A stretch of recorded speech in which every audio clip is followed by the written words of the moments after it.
Bien, bonjour à tous. Alors, je ne sais pas si vous avez eu l'occasion de voir ou d'écouter mon intervention à la télévision il y a quelques heures maintenant. J'ai reçu, j'ai reçu quelques mails là, dans ma boîte il y a quelques minutes. Je viens de le voir. Merci beaucoup.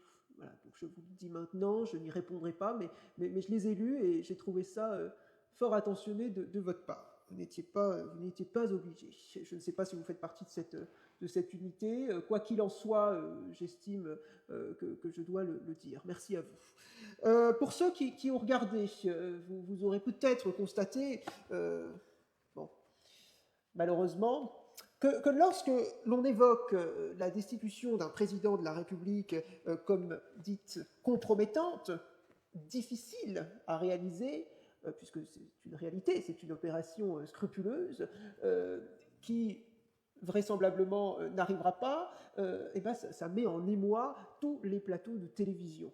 Euh, D'ailleurs, c'est pour ça qu'ils ont eu à inviter certains constitutionnalistes, dont je fais partie, pour remettre sûrement, j'espère, l'église au milieu du village, les points sur les T ou les I, enfin bref, ça n'est pas la question.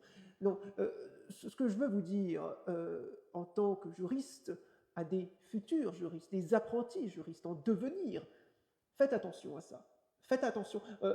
On ne parle pas de politique, je précise encore une fois, bien ou pas, ça n'est pas mon affaire. Chacun a son opinion, gardez-la pour vous, j'ai la mienne.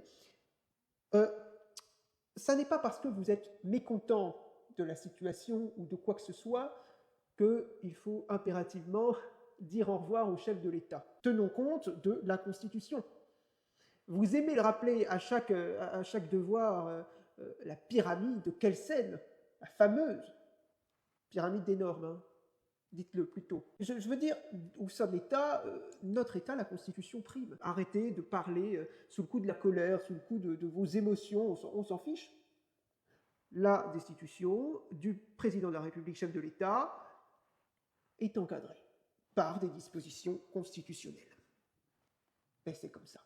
Bien que certains, j'espère pas ici, ont du mal à ouvrir leur moteur de recherche et de taper article 68 de la Constitution et de le lire pour comprendre les âneries qu'ils disent à longueur de temps, à défaut de ces gens-là, s'il vous plaît, vous faites l'effort, collez au texte, collez au texte.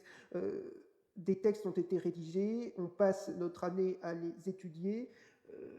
C'est pas non plus pour vous entendre dire n'importe quoi.